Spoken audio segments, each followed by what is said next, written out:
Muy buenas, Marc. ¿Cómo ¿Qué tal, estás Antonio? ¿Cómo tú? estás? Pues muy bien, con ganas de un nuevo programa, nuevo invitado Sí, y también está en la otra parte del mundo. pues sí. Debe ser bastante temprano para él. O Pues sí. sea que nada. Oye, yo hoy, en lugar de un café con valores, hoy hago una cerveza con valores.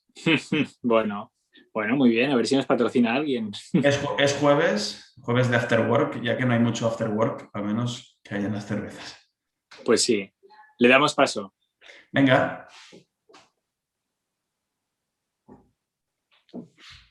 Muy buenas tardes, Mauro. ¿Cómo Buenas estás? tardes, Buenos días Mauro. para ti. Bueno, Sí, estoy encantado de estar con vosotros hoy aquí. Muchísimas gracias por invitarme. Gracias a ti. No sé, Marc, gracias si por... querías decir algo. Sí, no, bueno, gracias a ti, Mauro. Es una oportunidad maravillosa, o sea que nada, que encantados de tenerte. Creemos que va a ser súper interesante. Para nosotros seguro, yo ya tengo como algunas preguntas que digo, mira, solo por escucharte ya habrá valido la pena. Y nada, pues damos paso, ¿no, Antonio? Empezamos. Sí, damos paso. Yo creo que lo primero que vamos a hacer es presentar a nuestra audiencia, a nuestras amigas y amigos, al señor Mauro Guillén, que, bueno, tiene una trayectoria profesional académica muy interesante, ¿no? Es profesor de International Management en Wharton, en la Universidad de Pensilvania, y Mauro va a ser el próximo decano de la Cambridge Judge Business School. O sea, y que no es poca cosa, ¿no? Eh, Mauro, lo dicho, muchas gracias por acompañarnos. Y sobre lo que vamos a empezar a reflexionar hoy es, aprovechando un poquito también la trayectoria, el background de Mauro, los conocimientos, ¿no? y la visión que también tiene hacia el futuro del mundo, de la economía, de la sociedad en general. Queremos hablar de un artículo que se publicó hace unos meses en El País, el diario español El País, llamado se hacía una pregunta, ¿no? Que dice, ¿qué significa que el agua empiece a cotizar en el mercado de futuros de Wall Street? Y desde finales del año pasado, los derechos de uso del agua en Estados Unidos empezaron a cotizar en el mercado bursátil americano. Sin entrar en disquisiciones del mercado de futuros ni nada, yo como primera pregunta, Mauro, que me gustaría hacerte es, ¿qué opinas de esta noticia? ¿Qué opinas de que un bien esencial para la vida, al menos su derecho de uso, ¿no?, entre en el mercado bursátil? Bueno, yo creo que es una noticia llamativa, evidentemente, pero yo creo que no tenemos que engañarnos, ¿verdad? O sea, el agua es un recurso escaso y cada vez más escaso. Lo va a ser en este siglo XXI. De hecho, hay algunos expertos que dicen que lo que el petróleo fue en el siglo XX va a ser el agua en el siglo XXI, sobre todo con el calentamiento global. Y como sabes, el problema del agua es que, bueno, hay mucha agua en el mundo, pero solamente un 1 o un 2% es agua dulce, es agua potable. Y luego además está muy mal distribuida, ¿no? Hay mucha agua potable en algunas partes del mundo, pero no tanta en otras. Y bueno, pues sí, es un bien público, pero en el sentido de que todo el mundo tiene derecho al acceso al agua, pero no es un bien público en el sentido económico, ¿no? En el sentido de que si una persona consume, pues eso no afecta al consumo de otras. Por supuesto que sí, ¿no? Y el agua tiene un precio, o sea, mira, Benjamin Franklin, el famoso y el gran Benjamin Franklin, dijo una vez que cuando el pozo queda seco es cuando nos damos cuenta del valor del agua, ¿no? Porque claro, estamos habituados al agua como el aire, ¿no? Pero el aire también pues tiene esa misma característica, ¿no? Si hay empresas o hay individuos que abusan del aire porque lo polucionan, pues entonces eso disminuye la calidad e incluso la cantidad de aire puro que pueden disfrutar otras personas. Entonces, pues bueno, yo creo que no es malo el que se hayan experimentos como el que aparece reflejado en ese artículo de la creación de mercado de futuros para el agua, dado que existen mercados de futuros para otras cosas. Y yo creo que las consideraciones filosóficas, las consideraciones éticas, las consideraciones políticas son también importantes. Pero bueno, desde un punto de vista estrictamente económico, pues tiene sentido el que se le trate de poner un precio al agua. La cuestión, por supuesto, es si eso desembocaría al final en que solamente los ricos pueden tener acceso al agua. Por supuesto que no, ¿no? O sea, yo creo que hay que ponerle un precio al agua de tal manera que entonces se transmita a la gente que es un bien escaso, pero por otra parte, claro, todo el mundo tiene que tener derecho de acceso al agua, ¿no? O sea, no podemos permitir, evidentemente, que el agua se convierta en algo que solamente aquellos con mayor poder adquisitivo pueden tener. Es muy interesante lo que dices y me llama mucho la atención, bueno, ¿no? Cogiendo la frase de Benjamin Franklin, que hay dándole valor al agua, ¿no? Y que el agua tiene que tener un precio, porque el agua en sí tiene un precio, ya que es un bien escaso. Entonces, uniéndolo un poco con el nexo moral, ético, filosófico que también mencionabas, todo realmente ha de tener un precio como tal.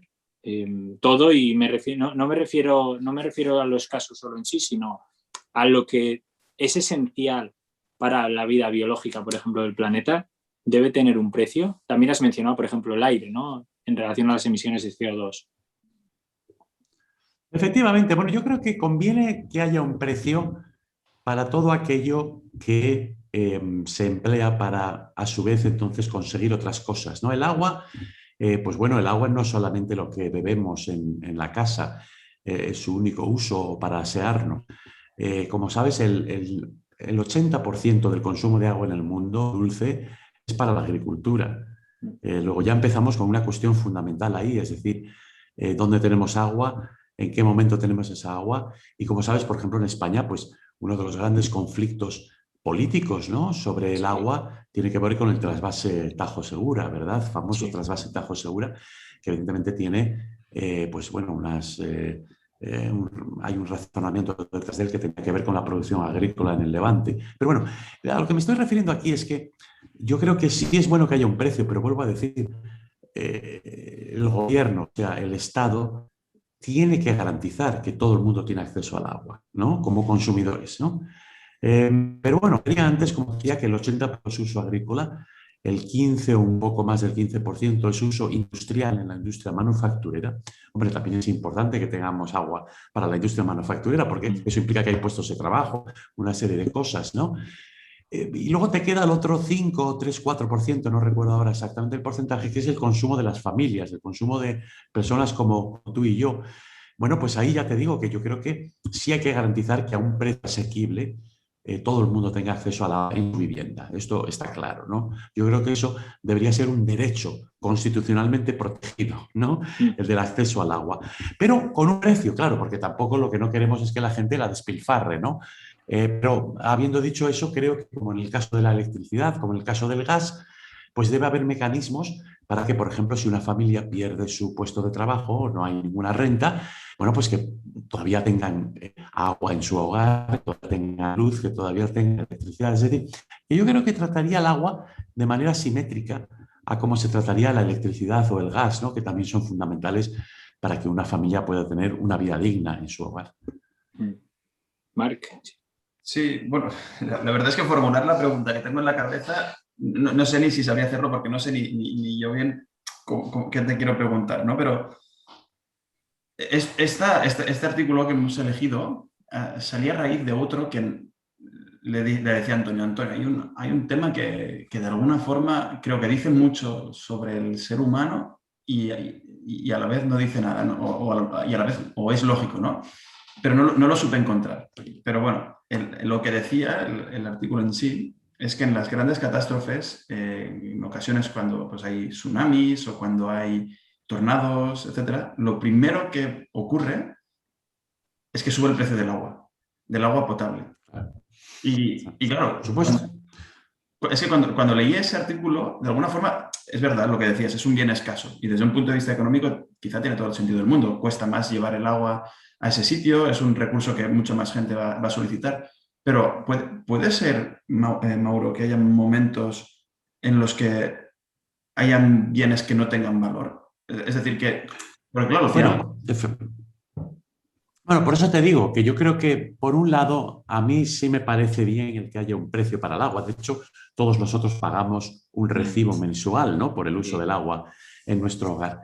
Pero vuelvo a decir, tal y como ocurre con otras cosas, como también podríamos hablar, por ejemplo, de la alimentación, creo que debería haber un nivel mínimo que estuviera cubierto en cualquier caso, con independencia de si esa familia tiene los medios para poder pagarlo. Y bueno, pues, no solamente estamos entonces incluyendo, creo que tenemos que incluir en esa categoría el agua, sino también la electricidad y el gas, porque son fundamentales también, sobre todo en los meses de invierno, ¿verdad? Y creo que ahí, en la mayor parte de los países, por lo menos desarrollados, no se le puede cortar la luz, el agua o el gas por falta de pago a una familia, sobre todo en los meses de invierno, ¿verdad?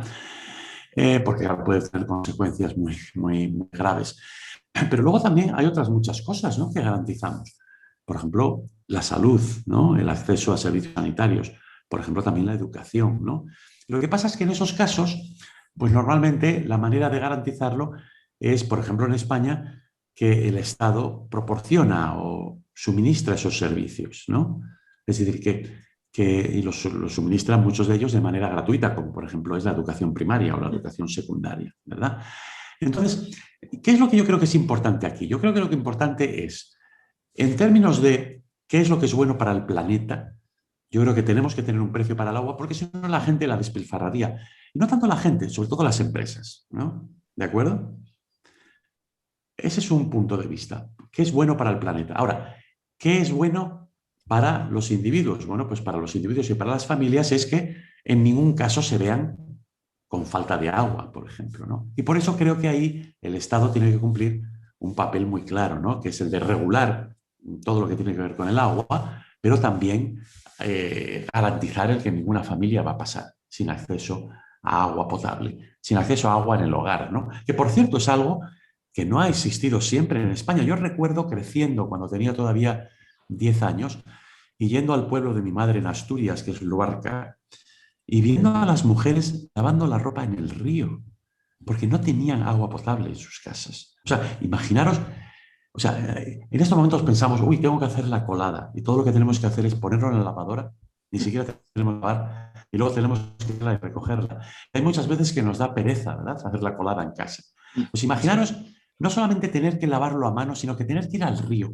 Estás ahí arrodillado, te empiezan a doler las lumbares, el agua del río está fría, las manos empiezan a sufrir de eso y estás ahí sobre una tabla de madera que no sé si recordáis como de fregadero, sí, ¿no?, del tipo, dándole con el jabón y además no sale, la ciudad no sale fácilmente con agua fría, ¿no? Entonces, claro, España en aquellos momentos todavía, de acuerdo con el Banco Mundial, era un país en vías de desarrollo, no lo olvidemos, ¿no? Y había, pues bueno, un 10, un 15% de los hogares en España en los años 70 que no tenían agua corriente en el hogar, ¿no? Eso es lo que yo creo que, bueno, en todos los países del mundo tendríamos que evitar. Pero fíjate, el dato que a mí siempre me gusta decir es que tenemos en el mundo más personas con teléfono móvil que personas que tengan un retrete con agua corriente en su casa, ¿no? Hay 1.500 millones de personas en el mundo que no tienen retrete en su casa porque no tienen agua corriente, no tienen un retrete conectado al alcantarillado, ¿no? O sea, yo creo que ahí es donde tenemos que actuar, ¿no? Donde tenemos que actuar es que pues, llegar a una situación en que en el mundo todo el mundo tenga agua corriente en su casa, ¿verdad? Que todavía estamos muy lejos de ello. En España, gracias a Dios, ya no. O sea, en España ya hemos llegado a un 100% de los hogares que tienen agua corriente, excluyendo, por supuesto, chabolas y todo este tipo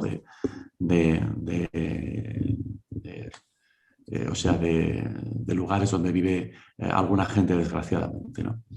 Mauro, y por ejemplo, tú estás en UPenn, en Filadelfia, o un americano cualquiera, bueno, que en Estados Unidos pues el sistema es diferente, ¿no? La salud pública, la educación pública es bastante distinto a lo que tenemos en España. ¿Cómo crees que vería o que afrontaría la misma pregunta?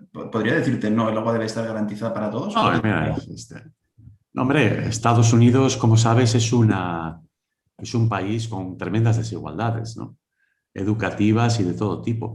Pero en el tema del agua, como sabes, ha habido un escándalo muy importante en el estado de Michigan, en la ciudad de Flint, que bueno, el Estado había dejado de hacer inversiones en depuradoras y en otro tipo de equipamientos para garantizar la salubridad del agua y hubo envenenamientos, ¿no? Hasta el punto de que tuvieron que cortar en toda una ciudad de Flint, ¿no?, con 100 y pico mil habitantes, tuvieron que cortar el suministro de agua y enviar agua, ¿no?, embotellada o en tanques de cisternas de camiones, es decir, ¿no? O sea, una situación realmente dramática, ¿no?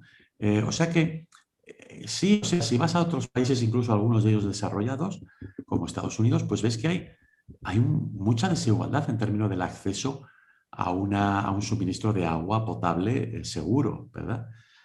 O sea, esto es realmente estremecedor, ¿no? Que todavía esto siga ocurriendo a principios del siglo XXI. Pero bueno, hay tantas desigualdades de las que podríamos hablar en Estados Unidos, también las hay en Europa y las hay en España, Sí. pero yo creo que en Estados Unidos evidentemente son mucho más profundas estas desigualdades. Porque aquí, o sea, la pregunta que de hecho creo que tenemos Antonio y yo hoy es, ¿hay algo que no tenga valor como tal? Y lo estábamos pensando, por ejemplo, que creo que es un debate que es también bastante actual, el tema de las patentes de las vacunas, ¿no? Que dicen, oye, ¿se tiene que liberalizar o no el tema de las patentes? Y mucha gente te dice, da igual que se patente, porque si yo te digo cómo se hace, o sea, qué materiales tiene, pero no te digo cómo se hace, da igual. Entonces, ¿deberían las farmacéuticas en una situación, no en general, sino en una situación extrema como ahora, o sea, o yo si trabajase en una farma, deberían de alguna forma no solo decir, oye, esto se hace así porque es una situación en la que está muriendo gente y las patentes están por debajo de la vida de la gente que está muriendo? Decir, oye, voy a decirte cómo se hace y vamos a producirlo en masas en diferentes sitios. Ya veremos más adelante quién se queda qué. O sea, como que de alguna forma el dinero quede a un lado y se prime la vida. O vemos situaciones en las que... Sí, por supuesto. O sea, yo creo que una situación de emergencia como la que vivimos requiere soluciones de emergencia, ¿no? Y en un caso como este, pues claro, se plantea la cuestión de, pues sí, es cierto que estas empresas farmacéuticas han invertido mucho dinero en investigación y desarrollo y lo han hecho en un tiempo récord. Y la verdad es que es increíble que en tan pocos meses hayan conseguido obtener vacunas que además estamos viendo son tremendamente efectivas, ¿no? Ahora, yo creo que lo que también hay que pensar es que no quieres distorsionar, ¿no?, el mercado. El mercado es un mecanismo muy delicado, ¿no? Y si lo distorsionas de una manera así muy grande, pues al final puede llegar a resultados contraproducentes, ¿no? Yo personalmente creo que lo mejor es que bueno, pues se llegue a un acuerdo entre el proveedor de servicios de salud pública, que normalmente suelen ser los gobiernos, por un lado, y todos sus suministradores, porque no solamente son vacunas lo que se necesitan también, por ejemplo, tests, ¿no?, para saber si alguien está infectado o no, etcétera. Bueno, que llegue a un acuerdo sobre cuál es un precio adecuado y que entonces se pague, ¿no? Porque se está tratando de superar una crisis que es como una guerra, o sea, que afecta a todo el mundo y que si no conseguimos vacunar a un porcentaje considerable de la población, vamos a estar a merced del virus por muchísimo tiempo, ¿no? Entonces, yo creo que ahí a mí me gusta más la postura alemana, por supuesto, a este respecto. Es decir, bueno, todas las cosas tienen un coste. Si de repente pues, decimos que el coste es cero, pues entonces ya sabes lo que va a pasar. Lo que va a pasar es que se van a empezar a desperdiciar vacunas. O sea, es que al final vamos siempre al mismo sitio. Es decir, que si hay algo que no tiene un coste, entonces hay un incentivo para no economizar en el uso de esa. Entonces, claro, yo creo que es mejor que haya un coste y que hay un coste, entonces todo el mundo trate de emplear ese recurso escaso como es la vacuna en estos momentos, porque el número de dosis no da de momento para todos. Y entonces, pues bueno, que tengamos mucho cuidado a la hora de administrarlas, que no las dejemos echar a perder, etcétera, ¿no? Pero sí creo que en este caso no se le puede pedir a la gente que pague por el coste de las vacunas, sino que lo que procede es que el gobierno, el Estado, pague por ese coste de las vacunas, porque, vuelvo a repetir, es un problema de salud pública que nos afecta a todos. De nada me vale a mí que yo tenga la vacuna, hombre, me protege, si no hay un porcentaje suficiente de gente en un determinado país que también esté vacunado, ¿no? O sea que todos nos beneficiamos de que sea una proporción cada vez mayor de personas las que están siendo vacunadas. Pero no creo que la solución sea decir el coste de la vacuna es cero, luego, ala, vamos a producirlas y vamos a usarlas, porque creo que eso al final traería muchas consecuencias negativas, francamente. Marc, es que no sé si ibas a preguntar lo mismo, pero ya que estáis hablando ya que Mauro ha sacado el tema de necesitamos un precio para que valoremos las cosas, y eso es así, o sea, ya no solo con esto, sino lo vemos en cualquier cosa, parece que lo caro sea mejor porque hay que pagar más dinero, ¿no? No necesariamente es así, pero sí que nosotros psicológicamente le damos le damos ese valor.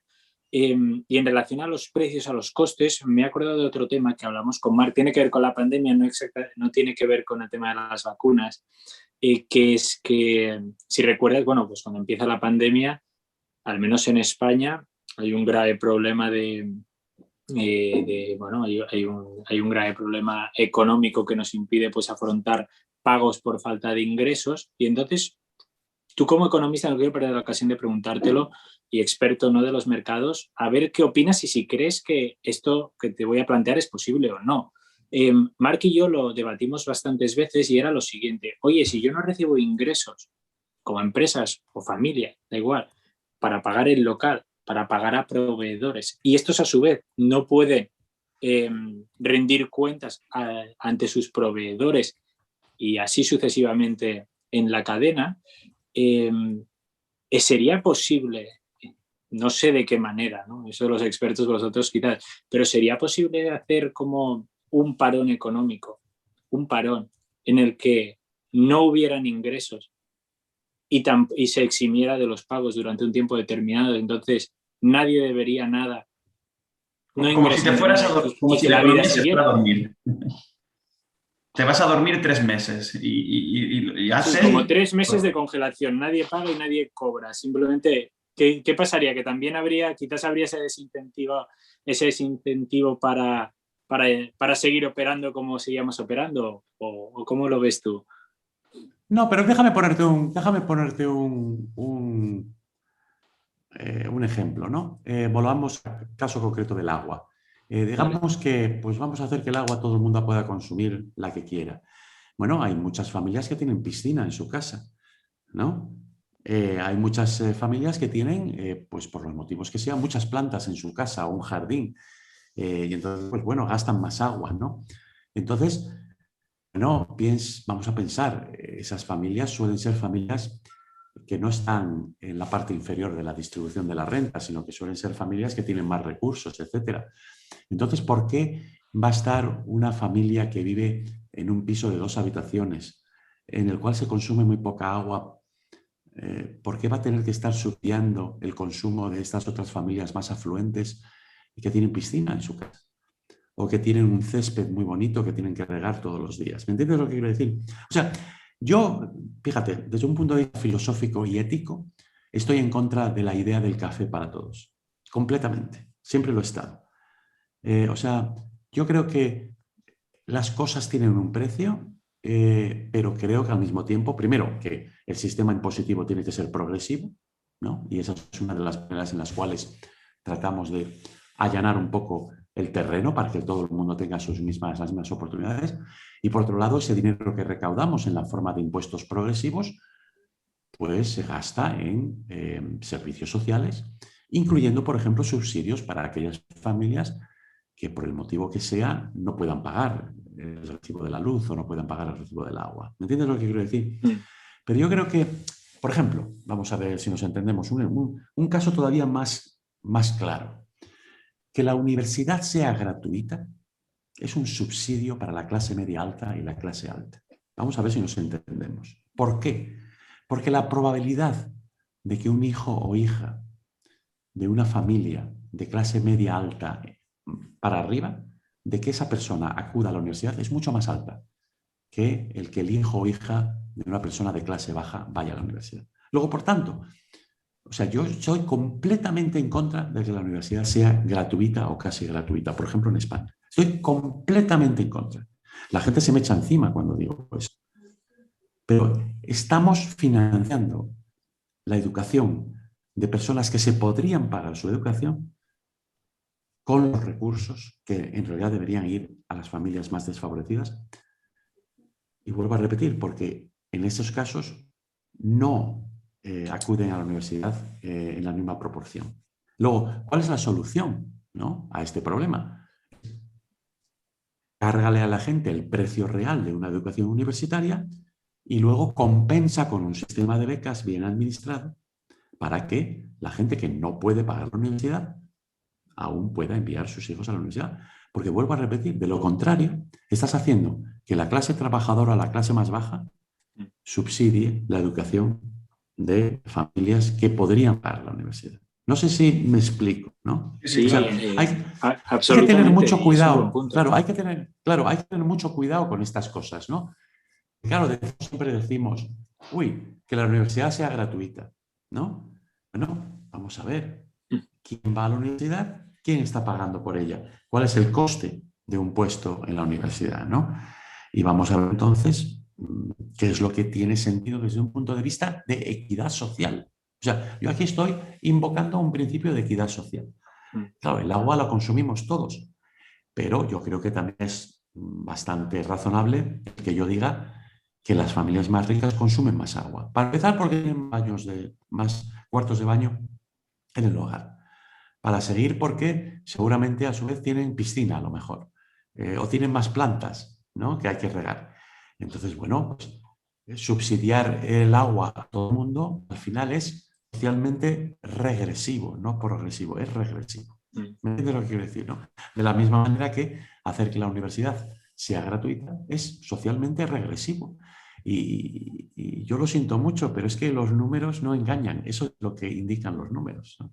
Y Por no, el, por el- por el simple motivo de que el porcentaje de personas que van a la universidad es mucho, de hijos que van a la universidad, es mucho mayor a medida que va subiendo el nivel de renta.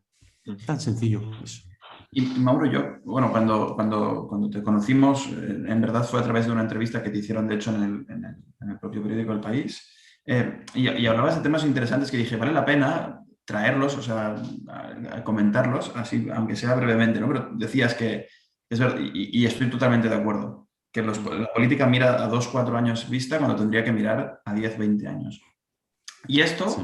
te lleva a un debate, ¿no? De utilitarismo versus deontología. Hacemos las cosas que hacemos porque nos son útiles en un momento, normalmente al corto plazo, o las hacemos porque son las cosas que tenemos que hacer como políticos. Que creo y sin entrar en debates políticos, pero me da la sensación de que la deontología está bastante por debajo del utilitarismo, del qué es lo que me sirve. ¿Hay alguna forma de cambiar esta idea? Y creo que la respuesta, mi Bueno, solución pasa te por... refieres a los problemas de inconsistencia intertemporal, ¿no? A lo largo del tiempo, o sea, de los horizontes, ¿no? Que se tienen para tomar ciertas decisiones y el horizonte temporal que requiere un problema para poder resolverse, ¿no? No, estoy Claro. completamente de acuerdo contigo. O sea, uno de los mayores problemas de las democracias es que pues, ya sean 4 años o dependiendo del país, ¿no?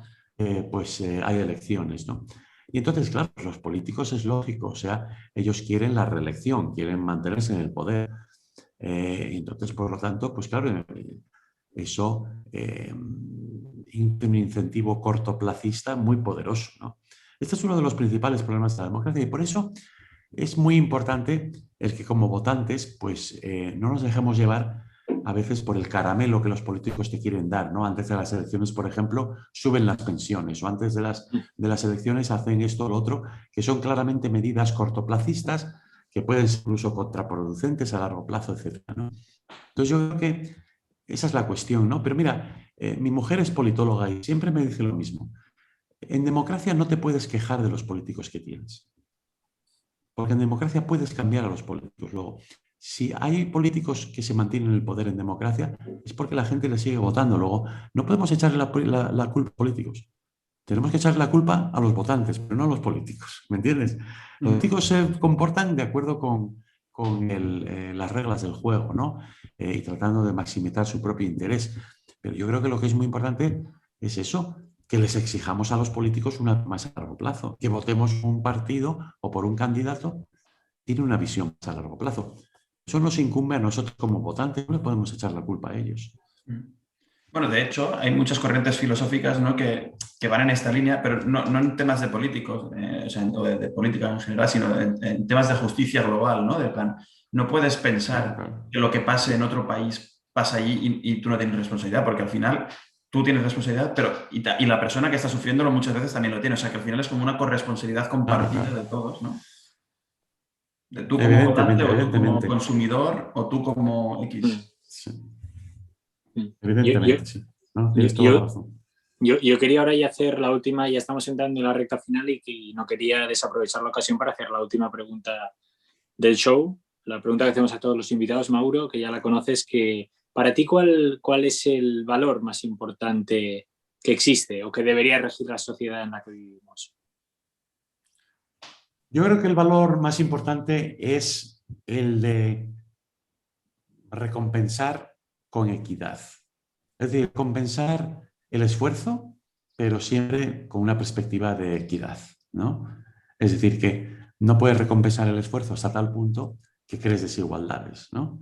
Pero tampoco puedes dejar de recompensar el esfuerzo porque si no, entonces, pues claro, pues la gente no se esforzaría por nada, ¿no? O sea, yo creo que el principal valor es ese equilibrio que hay que tener entre recompensar el esfuerzo y mantener un mínimo grado de equidad, porque si no, la sociedad no funciona, ¿no? Eso es lo que yo creo que nos estamos dando cuenta en estos momentos, y es que la desigualdad ha llegado hasta tal extremo que, bueno, pues estamos en una situación disfuncional, ¿no? Y por lo tanto tenemos que corregir ese problema. Marc, no sé si tienes alguna pregunta más y ya llevamos el tiempo casi cumplido. Ya estamos en tiempo de descuento. No, la verdad me parece una reflexión muy buena. Es verdad que aquí siempre tengo este debate, ¿no? Y lo tenía en la cabeza, Mauro, te lo tengo que decir desde el principio, porque es verdad que todos pensamos en términos económicos y yo soy el primero. O sea, al final ambos estudiamos Derecho, un Derecho económico, yo estoy especializado en fusiones y adquisiciones. O sea, que venimos con una mentalidad también económica. Pero no sé si hay algo más, Mauro. No sé si hay algo más, algo que se nos escape. Claro que hay algo más. No, mira, la economía no puede funcionar sin una base moral. O sea, esto está claro. Y esa base moral tiene que informar cómo organizamos los mercados, cómo organizamos todo, porque si no, el mercado, dejado a sus propios mecanismos, lo que hace es, pues evidentemente, generar todo tipo de desigualdades, de desbarajustes, y ya no digamos de crisis, claro. Los mercados o la dinámica del mercado no es estable, ¿no? Como sabemos, pues se producen crisis cada pocos años, ¿no? Entonces, por eso hace falta, por una parte, evidentemente, regulación por parte de los estados, pero también una base moral, ¿no? Que informe cuáles son las decisiones económicas que hacemos. O sea, yo no soy un economicista puro que diga que todo se resuelve con incentivos y con mercados en los cuales haya libertad. Por supuesto que no. Ahora, también sí que tengo que decirte que creo en el mercado, pero creo en un mercado regulado e informado por una base moral. Entonces no entramos a hablar de blockchain. Bueno, esa es otra historia bastante complicada. Bastante complicada. Nos daría para otro programa entero. Bueno, y como sabes, además, recientemente Elon Musk ha dicho que ya no le gusta Bitcoin porque poluciona. Y es cierto, porque es que el consumo de electricidad para verificar las transacciones de Bitcoin empleando blockchain es equivalente en estos momentos al consumo de electricidad durante un año de Dinamarca, del país Dinamarca, ¿no? O sea que, en fin. Sí. Pues me parece un final muy bueno y con esto ya lo concluiríamos. Amigas y amigos, ahora como siempre decimos, es el momento de dar rienda suelta a vuestro espíritu crítico. Y Marc, Mauro, un placer haber pasado este rato de reflexión con vosotros. Muchas gracias, Mauro, por tu tiempo. Nada, muchísimas gracias. Muchísimas gracias a vosotros por la oportunidad y me ha encantado esta conversación. O sea que, en fin, que paséis buena tarde. Igual que tengas un buen día. Igualmente, que tengas un buen día. Gracias. Venga, gracias, Mauro. hasta luego. Hasta luego.